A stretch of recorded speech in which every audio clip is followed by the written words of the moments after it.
안녕하세요. 이준수 세무사입니다.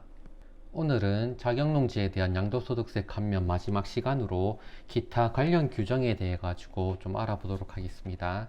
사실 이 부분은 감면소득 금액 계산할 때 같이 함께 좀 다뤄보려고 했는데요. 그렇게 하면 영상이 또 길어질까봐 이렇게 따로 영상을 좀 찍게 됐습니다. 기타 관련 규정에서는 이 감면세액의 한도를 중점적으로 보시면 좋을 것 같습니다. 그리고 세액의 감면 신청도 한번 말씀을 좀 드릴 거고요. 자격농지에 대한 양도소득세 감면은 농어촌 특별세가 비과세되는 세액 감면에 해당이 됩니다.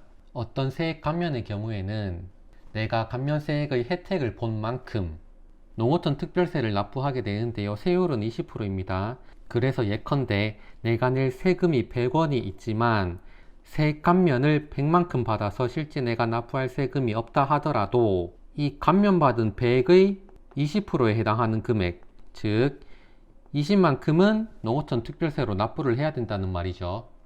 하지만 자격농지에 대한 양도소득세 감면에 있어서만큼은 이 농어촌 특별세를 비과세한다는 겁니다. 왜냐하면 이 농어촌 특별세는 농어업의 경쟁력을 강화하기 위한 목적세인데요. 이 자격농지에 대한 양도소득세 감면도 농업인을 지원해 주기 위한 세제 혜택이기 때문이죠. 즉 농업인을 지원해 주기 위해서 자격농지에 대해 양도소득세를 감면해 주고 나서 농업 경쟁력을 위해서 그 감면받은 세액의 20%를 납부를 하라고 말하면 앞뒤가 좀 안 맞게 되겠죠. 그래서 자격농지에 대한 양도소득세 감면에서는 농어촌 특별세를 비과세를 하는 겁니다. 그러면 기타 관련 규정에 대해서 좀 더 자세히 알아보도록 하겠습니다. 동그라미 1번 과세기간 감면 한도. 다른 감면을 포함하여 1년간 1억 원을 한도로 감면을 해줍니다. 그래서 감면 한도가 적용되는 다른 감면을 내가 이미 3천만 원만큼 받은 적이 있다면 7천만 원만큼만 세액 감면이 가능하다는 거죠. 동그라미 2번 5년간 합계액 감면 한도. 5년간 다른 감면을 포함하여 2억 원을 한도로 합니다. 다만 이 경우에도 대토 감면은 1억 원을 초과할 수가 없습니다. 대토 감면 부분은 나중에 다루도록 하고요. 여기서 자격농지에 대한 세액 감면은 5년간 총 2억 원을 한도로 세액 감면을 받을 수 있다는 거죠. 여기서는 동그라미 3번이 제일 중요한데요. 마지막에 좀 말씀을 드리도록 하겠습니다. 세액 감면의 신청입니다. 동그라미 1번 과세표준 신고와 함께 세액 면제 신청서를 납세지 관할 세무서장에게 제출을 해야 됩니다.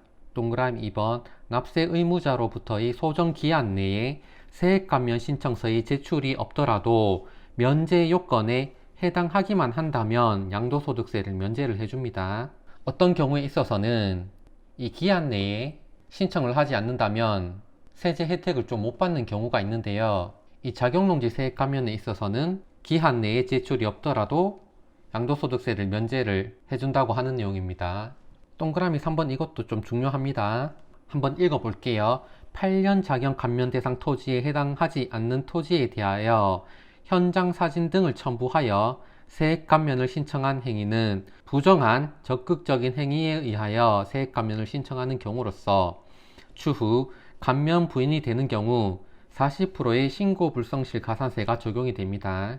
쉽게 말씀드리면 허위 자료를 제출한 경우는 과세관청을 속이는 부정한 적극적인 행위이기 때문에 일반 신고 불성실 가산세인 10%나 20%를 적용하는 게 아니고 40%를 적용한다는 겁니다.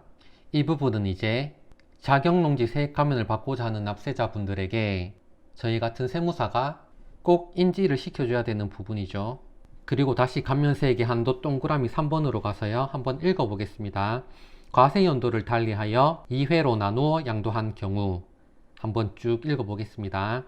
쟁점 토지를 동일한 매수인들에게 과세연도를 달리하여 별도의 매매계약 체결, 대금 지급 및 소유권 이전 등기를 하였음에도 첫 번째 거래 시 쟁점 토지의 지분 전체를 금융기관에 담보 목적으로 제공한 점, 쟁점 토지의 나머지 2분의 1을 동일한 매수인들에게 양도할 수밖에 없었던 납득할 만한 다른 사유의 추가 발생과 관련한 증빙의 제시가 없는 점 등에 비추어 실질과세 원칙상 하나의 거래로 보아 자격농지에 대한 양도소득세 감면 한도를 적용하여 양도소득세를 과세하여야 합니다.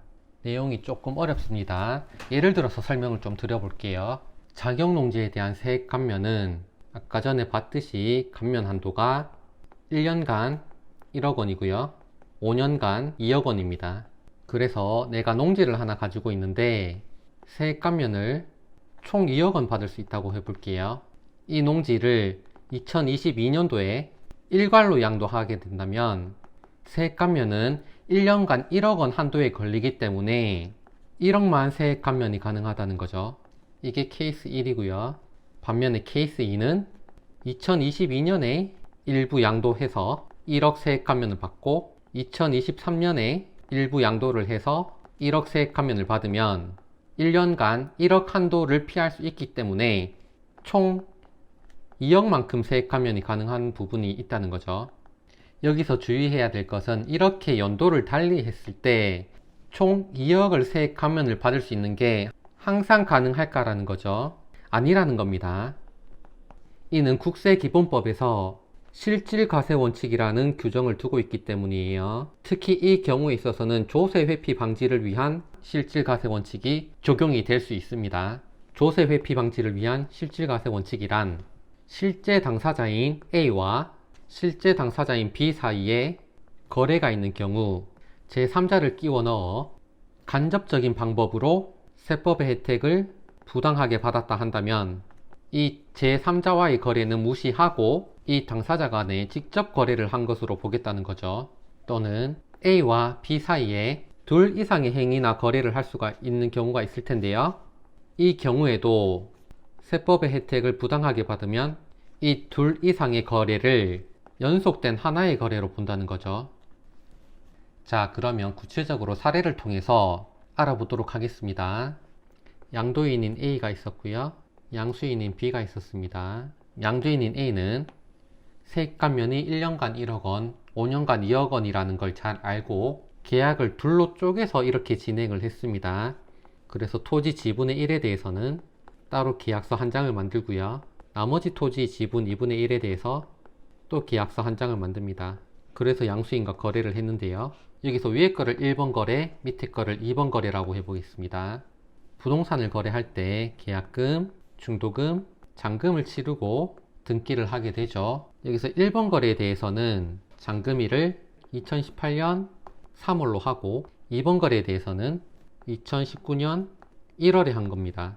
그래서 1번 거래에 대해서는 2018년에 양도소득세를 신고하면서 세액 감면 1억 원을 받고 2번 거래에 대해서도 2019년에 양도소득세 신고를 하면서 세액 감면 1억 원을 받았던 겁니다. 잔금일은 이렇게 달리하면서 계약금과 중도금의 지급일은 동일했다는 겁니다. 세무서에서는 이 일련의 행위들을 조세회피 행위로 보고 이 두 개의 거래를 실제로는 하나의 거래로 보아 세액 감면 1억 원만큼만 인정을 해준 거예요.